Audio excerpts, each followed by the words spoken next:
Eskubideen planetik lau barrutietara banatu gara, eta tabernetan olako kartelak jartzen aritu gara, eta hortaz aparte, lurrean aurkitzen dituen kakak esprai fosforitarekin borobildu ditugu.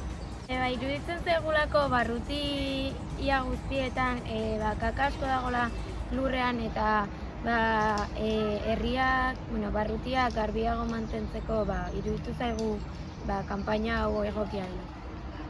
Orain Antxon, egin dugu bakarrik antxo erdia baino gutxiago eta aurkitu ditugu kaka pila bat, daude lurrean pila bat borobil naranja espraiarekin, eta iruditzen zaigu dagoela oso zikina.